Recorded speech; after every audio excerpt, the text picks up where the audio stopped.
Hello my dear friends, let's learn Nepali language. Sentence number 1. It's just a matter of a few days. यो केही दिनको मात्र कुरा हो. यो केही दिनको मात्र कुरा हो. यो means this or it's. It's like yo man yo. You can remember like this. Yo man yo.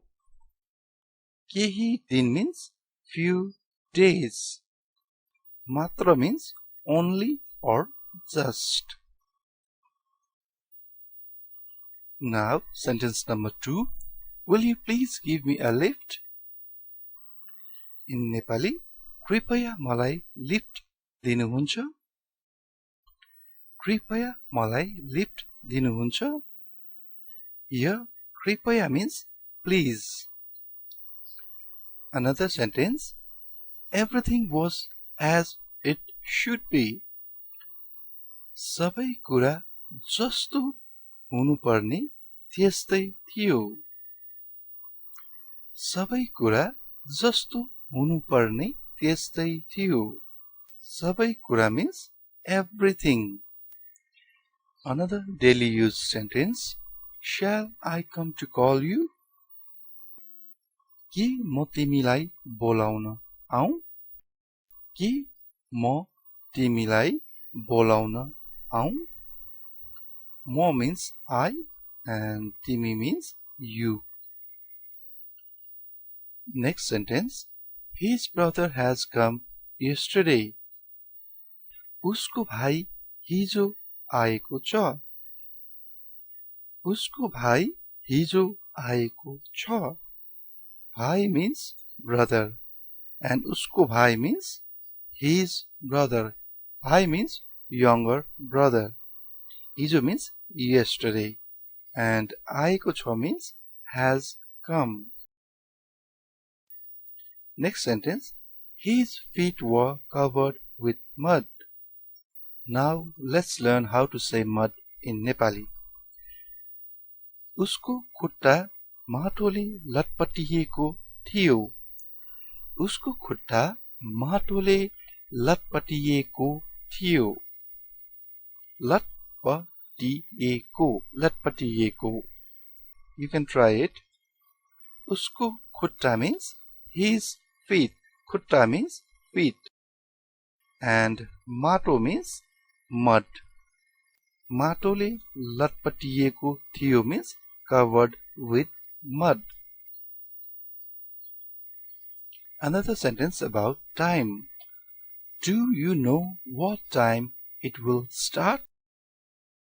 के तपाईलाई थाहा छ यो कति बजे सुरु हुन्छ? के तपाईलाई थाहा छ यो कति बजे सुरु हुन्छ?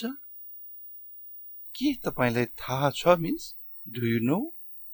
कति बजे means what time and suru means start. Another sentence about bag. Your bag is hitting my leg. तिम्रो झोलाले मेरो खुट्टामा लागि राखेको छ. This is informal sentence. We have used timro, so this is informal sentence. If we use tapaiko, then it will be formal sentence. Let's repeat once again.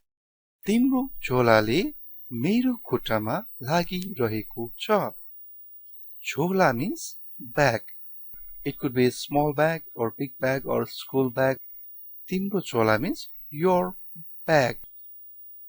खुट्टा means leg. मेरो खुट्टा means my leg. Ask her if she is ready. I think this sentence may be useful in your daily life. In Nepali, उनी तयार छिन् कि भनेर सोध्नुहोस्. This is formal sentence. उनी तयार छिन् कि भनेर सोध्नुहोस्.